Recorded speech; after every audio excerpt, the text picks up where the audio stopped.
take you down to Fort Knox. Fort Knox, Kentucky, okay. for basic training. Right. And that's a lot like the movies, you know. What are you doing on my bus? I got a 90-year-old grandma can move faster than you do. You know, you're lower than a snake's belly in a wagon rut. You ain't going anywhere for 6 out of 8 weeks of training because you're so stupid. And they literally grind you down, wear you out, and start trying to rebuild you. And you're learning the basics because everybody in the military has to be a trigger puller at one time or another, or could be. So you learn the basics. You learn basic first aid. You learn how to put on your gas mask and how to take it off and scream "No, Sergeant" and try and put it back on and clear it. You know, how to use a rifle. Some basic hand-to-hand physical training. Okay. What about the drill and discipline part? Oh yeah, you're marching everywhere you go. You don't go any place alone. It wasn't as bad as later in the NCO Academy and in flight school and some other stuff. If there were two of you going somewhere, one of you is marching and one of you is calling cadence. But you know, it wasn't that bad in basic. But yeah, okay. Everywhere you go and you're marching. When you got up further, like in NCO Academy or in flight school, good share of the time, if you're going there where you were running, weather got too bad and the wet ball was up high enough, you could pull your shirt out, you could unblouse your boots, stuff like that. And if it got bad enough, then they didn't run us, but no, you were running. Okay. Now, what time of year were you at Fort Knox? May. Okay. All right. And when you're talking about sort of the process of breaking people down and building them back up and so forth, what kinds of things would they do to break people down? Well, it seems like all the way through training they only tell you about half of what you're supposed to know. So they don't tell you they're going to bounce a quarter off your bed, and if it don't bounce, they're pulling all the covers off. They come in and tell you everything's got to be evenly spaced in your floor locker and then foot locker, and then they come in with a ruler and actually measure it. You don't have a ruler. Of course, this sort of nonsense continued all the way up, only it got more stringent.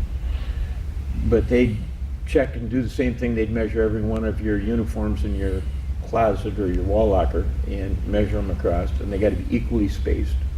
And then they start looking at the individual uniforms, and if you didn't button the pocket, you want that button? Here you go, you can have it. Oh, you don't want it? Okay, throw it away. Check for threads, anything and everything. They're making sure that they're being so ridiculous that there's no way you can meet their standard. Mm-hmm. All right, and the point of that is? I'm not sure. I know when I got into the NCO Academy and the flight school, they wanted us to pull together. And we got to a point where we weren't totally rebellious, but if the TAC officer was messing with one of the troops, you'd hear somebody in the back say, "Fire mission!" And we'd go out and get on our, you know, one guy'd get out and get down on all fours and put his arm out, and somebody else would be the forward observer, and he'd be out there, and somebody'd be the FDC, and they'd be yelling back and forth to each other, and then somebody'd play the artillery round that went out to the target, and we'd just start harassing them. We'd be marching somewhere, and somebody hollered, "Teaberry Shuffle, march!" And the whole formation start doing this Teaberry Shuffle, and then he'd stop, and he'd get all upset with us and make us right face so that we're facing them instead of being in column to march. And what are you doing? You know. I remember in flight school one time we got some kittens. I don't know where they came from, and we put them in the TAC officer's drawer of his desk. He found them, and everybody fall out. And, "Who put the kittens in my drawer?" And you hear from the back, "The shadow. He knows." And we ain't telling, you know. And so then he made them all honorary officers. Well, that didn't sound bad if you're a civilian, but if you're in that kind of training, anytime an officer walks down the hallway, if he gets anywhere near close, you're at attention, what we call brace the wall. You're at attention up against the wall, just as tight as you can get. And as he passes it, "Sir, Ken Anthony, good afternoon, sir." And if he stands in front of you, you ain't going anywhere. Well, we had to do the same thing for all the kittens. Well, it didn't take long. The kittens disappeared. they want you to start pulling together and somewhat, you know, fighting back, so to speak, but not. I mean, we filled this room with balloons one day. Mm-hmm. You opened this door and all the balloons fell out. I mean, we literally filled up the last of the balloons out on, I don't know how to explain it. The buildings had a long concrete piece that went out. It was kind of like an awning down south, so they shaded things below. Yeah. Well, we stood on that and stuffed the last of the balloons in the windows and then pulled the window closed. So when he opened the door, the balloons literally fell out. And Sergeant, you know, TAC officer just looked at that and he didn't. So then he got a folding chair and a folding table and he went down to the latrine. And he put that in the latrine.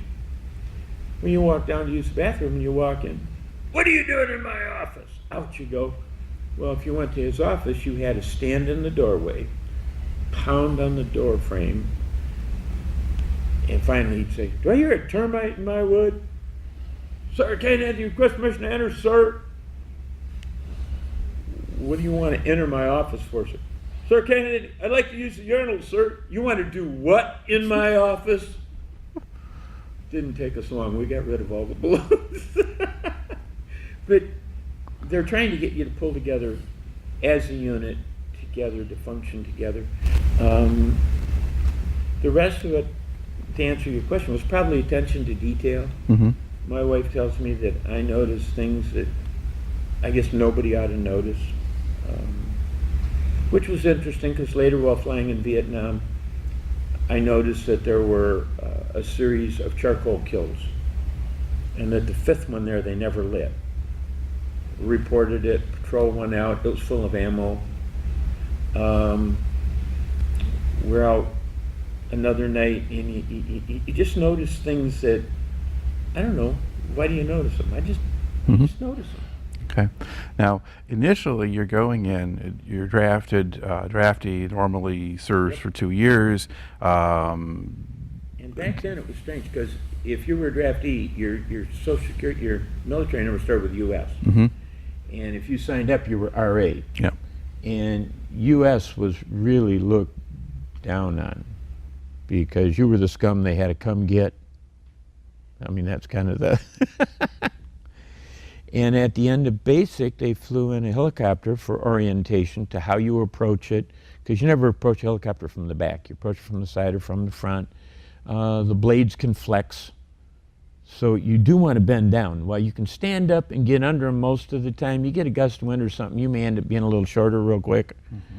Mm-hmm. So they're teaching us how to get aboard them, how to get off them, how to approach them. And I noticed that the pilot was not wearing a hat. He's got a scarf around his neck and he's wearing sunglasses. And nobody's harassing him, nobody's bothering him, and I'm thinking, huh. And then I'm being trained infantry and I'm figuring I'm going to be eating out of cans and living out of a hole. And if I was flying that thing, maybe they'd put it in a safe place and you get 3 hots and a cot each day. And all of a sudden, maybe life was looking a little better. And all the time through basic, they were talking to me about officer candidate school. I got some college behind me. Testing showed that for some reason I was a good candidate for leadership. And they were insistent I was going to go to OCS, and I was just insistent I wasn't. And we were at an impasse. And when I saw this, I asked about flight school, and they started processing a request. And then the Army doesn't sit still, and they don't do anything fast. So out of basic training, I went to Advanced Infantry School at Fort McClellan, Alabama. Okay.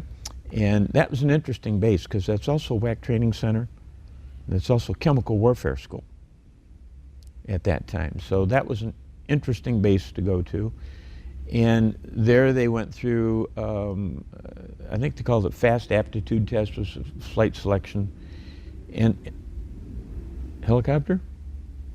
Could be airplane. And they did a bunch of those kind of things. And then somewhere in the rest of my career for quite a while, they sort of lost it. I can make assumptions why. Out of Advanced Infantry School, they sent me to the NCO Academy. Well, back up again to the infantry school here. You made a comment about you've got wax training there, you've got chemical warfare school. I mean, how much of that did you see or were you aware of or affected your experience there? Well, first off, when you get there, any school you go to, you're going to start at the bottom of the pile. You're lowering a snake's belly in a wagon rut, you know, lowering whale stuff on the bottom of the ocean, and common comments made. You're not going anywhere for quite a while. I don't remember whether the school was 8 weeks or 12 weeks, but somewhere in that area. And you're not going much of any place till the end of it. Last maybe 3-4 weeks, you may be getting passes regularly and you can go somewhere. So really didn't affect you. Didn't see much of it. You weren't doing much. You saw what they wanted you to see. I mean, they'd set up a mock village there that we'd try and cordon in the mornings, so you learn how to navigate a little bit in the morning, how to link up with other infantry troops in the dark and not shoot each other, how to get up then and slowly move into the community, how to go through the community. And they had people that were civilians from the local area that were functioning as villagers.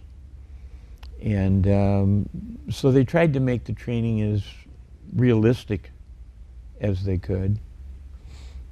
Now, was the harassment from the instructors? Still kept up. Okay. Oh yeah. Matter of fact, later, and my wife gets a big kick out of it, later I mentioned I went through the NCO Academy, and then they sent me back to Fort McClellan to teach AIT. So now I'm Barney Bad, and I'm the one walking down the middle and pounding on the top of the trash can, telling everybody to get up and hit it in the morning. And you know, the crazy thing about it is, if you are the trainee, you don't realize that your TAC officer went to bed after you did and gets up before you did. And I was trained that if you want to know what your boots look like, you look at mine.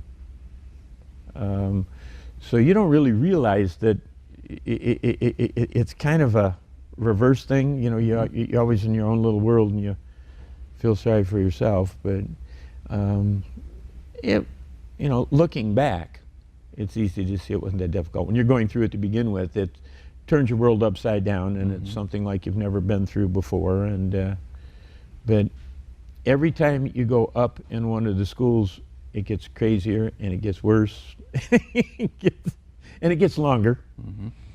Okay. I think at that time AIT was normally 8 weeks, and so it was basic training. And then more specialized schools then vary or go longer. And I don't remember how long the NCO Academy was. Yep.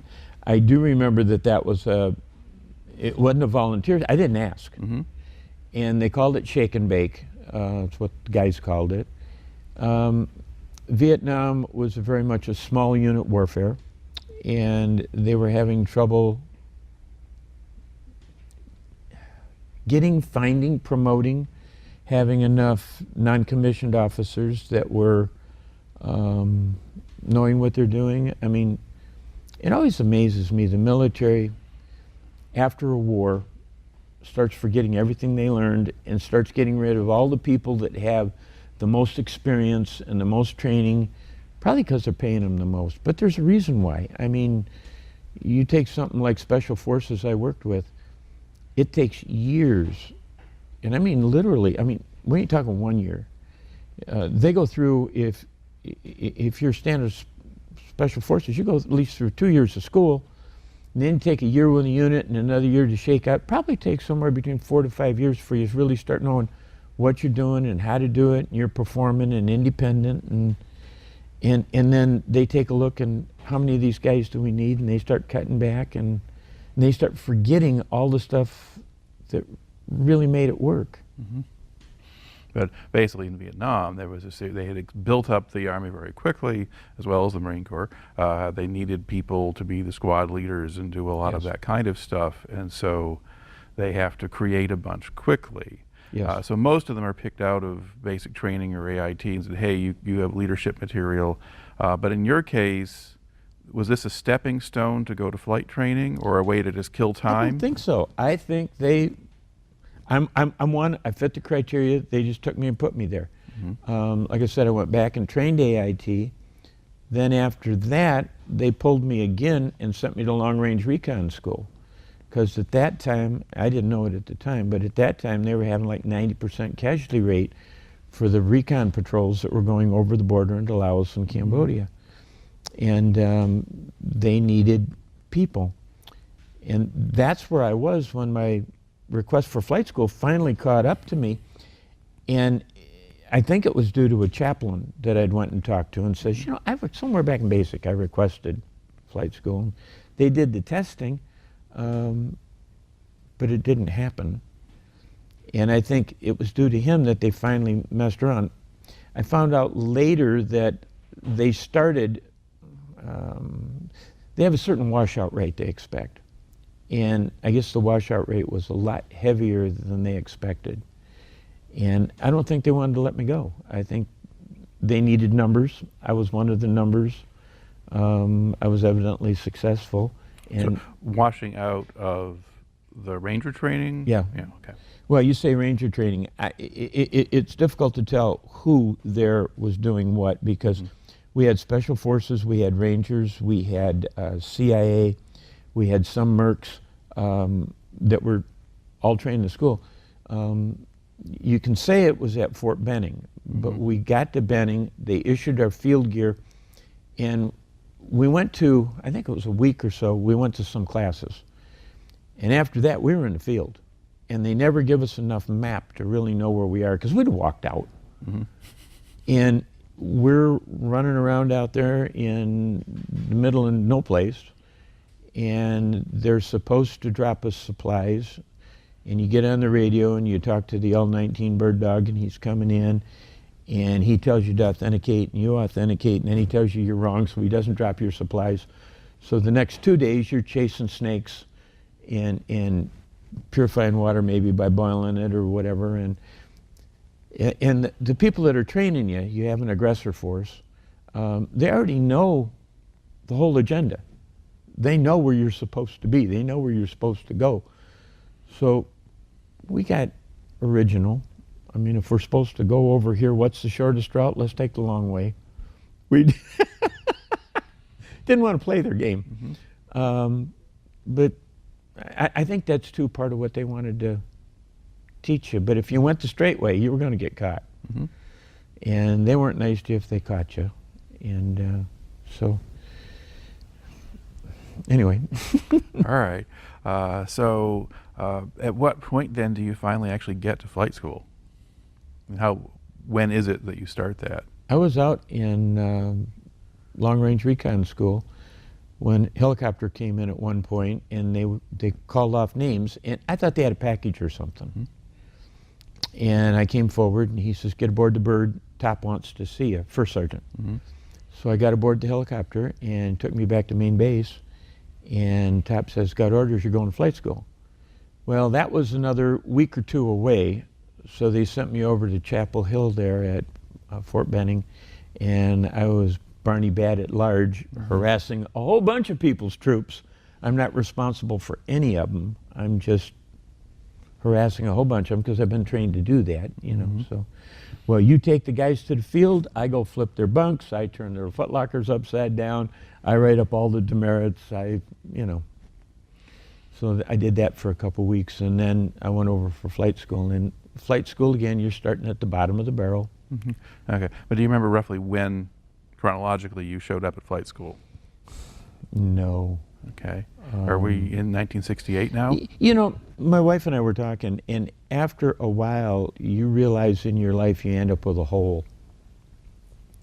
I'll hear some music. I'll watch a great event that happened on TV, and I'll go, "Wait a minute, when was that?"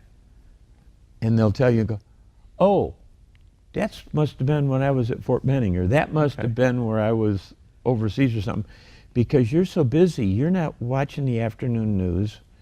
Your schedule is very much, they wake you up at 6 o'clock and put you to bed whenever they feel like it, and may get you up in the middle of the night again. And if you're back in the barracks, you may be cleaning your rifle, you may be cleaning your field gear, you may be using a toothbrush and cleaning the grout in the shower. I mean, you're busy.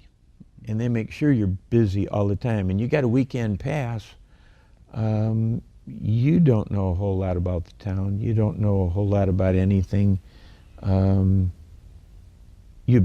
pretty generally will leave base because you've seen enough of that. All right. But sometimes events do intrude.